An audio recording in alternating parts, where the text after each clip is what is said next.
Hello friends, சூப்பரான சுவையான ஒரு மதுரை ஸ்டைலில் எங்கள் மதுரையில் நாங்கள் வந்து இந்த மாதிரி தான் தண்ணி குழம்பு வெள்ளாட்டங்கறியை வச்சு தண்ணி குழம்பு செஞ்சு சாப்பிடுவோம். அது இட்லியில் ஊற்றி சாப்பிட்டா அமிர்தமாக இருக்கும்.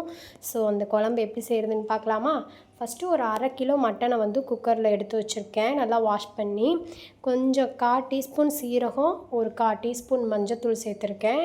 அதுக்கப்புறம் தேவையான அளவுக்கு உப்பு போட்டு நல்லா தண்ணி ஊற்றி நல்லா கொஞ்சம் கொதிக்க வச்சதுக்கப்புறம் வந்து மிக்ஸி இது இருக்குல்ல குக்கர் மூடி, இந்த குக்கர் மூடியை போட்டு நல்லா விசில் வெடித்து ஒரு 4-5 விசில் அடிச்சிருக்கேன். அப்போ தான் மையா சூப்பராக கறி வேகும். அதுக்கப்புறம் தேவையான அளவுக்கு கொஞ்சம் பேனில் எண்ணெய் ஊற்றிக்கோங்க. ஒரு 2 டீஸ்பூன் மிளகு சேர்த்துக்கோங்க, 1 டீஸ்பூன் சீரகம், அதுக்கப்புறம் வந்து வரமல்லி இருக்குல்ல உருட்டு மல்லி, அந்த உருட்டு மல்லியும் நல்லா போட்டுக்கோங்க. 2 பட்டை வத்தலும் சேர்த்துருக்கேன். அதுக்கப்புறம் ஒரு 4-5 சின்ன வெங்காயம், ஒரு கைப்பிடி அளவுக்கு அந்த சின்ன வெங்காயத்தை உரித்து அதில் சேர்த்துருக்கேன். அதுக்கப்புறம் வந்து அதே அளவுக்கு வந்து தேங்காய் சீலும் சேர்த்து நல்லா வதக்கிக்கலாம். இந்த பேஸ்ட்டாக வந்து இதை அரைச்சி வச்சுக்கணும் மிக்ஸி ஜாரில். அதுக்கப்புறம் வந்துட்டு அதே பேனில் வந்து தேவையான அளவுக்கு எண்ணெய் ஊற்றி ஸ்பைசஸ் சேர்த்துருக்கேன்.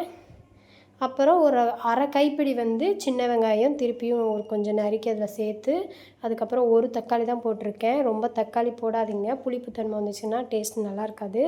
ஸோ இதையும் நல்லா வதக்குனதுக்கப்புறம் மல்லி, புதினா, கருவேப்பிலை இதையும் இதில் சேர்த்துக்கலாம். இது நல்லா வதங்கினதுக்கப்புறம் 1/2 டீஸ்பூன் இஞ்சி பூண்டு விழுது இருக்குல்ல, அதையும் இதில் சேர்த்து நல்லா மையா வதக்கிக்கோங்க. இதுக்கு வந்து மசாலா வந்து நான் பெருசாக ரொம்பலாம் சேர்க்க மாட்டோம். இது என்னென்னா வந்துட்டு ஒரு 1/2 டீஸ்பூன் கரம் மசாலா, அதுக்கப்புறம் 2 டீஸ்பூன் வந்து வீட்டில் அரைக்கிற மசால் தூள், மிளகாத்தூள் இருக்குல்ல அதுதான், குழம்பு மிளகாத்தூள் வந்து 2 டீஸ்பூன் சேர்த்துருக்கேன். அதையும் நல்லா வதக்கிக்கலாம்.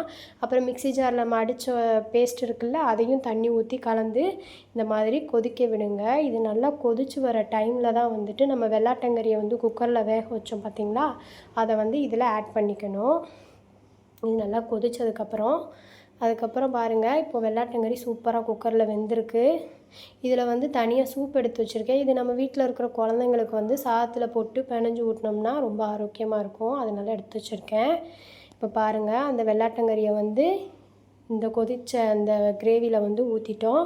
இப்போ கொஞ்சம் ஓரளவுக்கு நல்லா வெந்திருக்கும் கறி. ஏன்னா நம்ம குக்கரில் வேக வச்சால கறி சூப்பராக வெந்திருக்கும்.